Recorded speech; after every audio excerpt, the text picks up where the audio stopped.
దేవునామానికి మహిమ కలుగును గాక. ప్రియ దేవుని బిడ్డలారా, ప్రతి ఉదయకాలం ఈ దినం దేవుని వాగ్దానం చూస్తున్నా ప్రియాతి ప్రియ దేవుని బిడ్డలందరూ ప్రత్యేకమైన వందనాలు. దేవుని బిడ్డలారా, ప్రతి ఉదయకాలం దేవుడే దిగి వస్తున్నాడు కదా. హృదయం అనే తలుపునొద్దు నుండి ఉదయమనే నీకు సహాయం చేయాలని, నీకు కృపతో నింపాలని, నీ పట్ల దేవుని యొక్క ప్రణాళిక ఉద్దేశాలన్నీ నెరవేర్చాలని ఆయన మన మధ్యలోకి వస్తూ ఉండగా ఆయనకి కొంత మన హృదయంలో స్థానం ఇస్తూ దైవికంగా సిద్ధపడతాం. ఈ దినం దేవుడు మనతో ఏం మాట్లాడబోతున్నాడు చూద్దాం.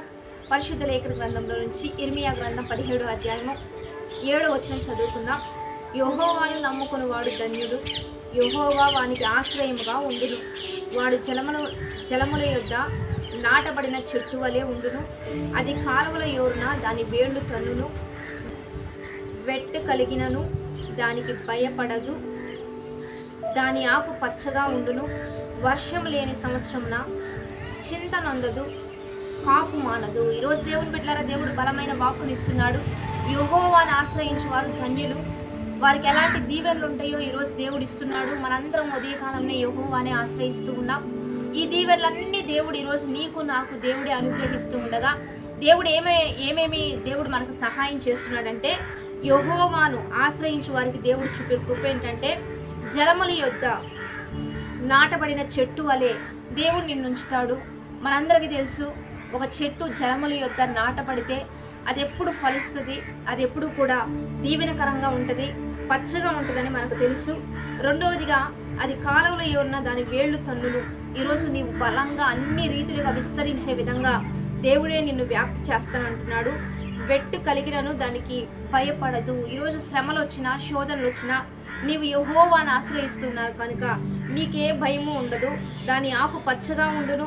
వర్షం లేని సంవత్సరంలో చింత నొందదు, కాపు మానదు. దేనికి నువ్వు భయపడవు. రెండోదిగా, వర్షము లేని సంవత్సరమున మరి సంవత్సరాలు కూడా దేవుడు కృప చూపుతానని వాగ్దానం చేస్తున్నాడు. ఎన్ని సంవత్సరాలు ఒకవేళ వర్షం లేకపోయినా పచ్చగా ఉండే విధంగా నీ కాపు కానీ, నీ ఫలాలు కానీ, నీ ఆశీర్వాదాన్ని కానీ ఎవరు ఆపలేనంతగా, ఎవరు నిలిపివేయలేనంతగా అంతగా దేవుడు ఇంత బ్లెస్సింగ్ దేవుడు మనకిస్తూ ఉండగా కొద్ది సమయం ఉదయకాలం దేవునికి ఇద్దాం.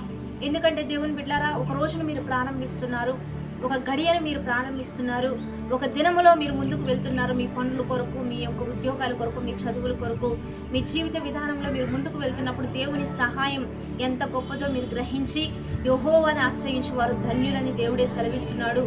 ఎంత దీవెన, ఆకు వాడక, కాపు మానక, వేళ్లు తన్నుతూ మరి ఒక నీటి కాలువలో యోరున ఎట్లా ఒక చెట్టు ఫలభరితంగా ఉంటుందో ఆ రీతిగా దేవుడు మిమ్మల్ని ఆశీర్వదిస్తానని వాగ్దానం చేస్తూ ఉండగా మనం ఎప్పుడు పచ్చగా ఉండాలి, మనం ఎప్పుడు ఫలభరితంగా ఉండాలి.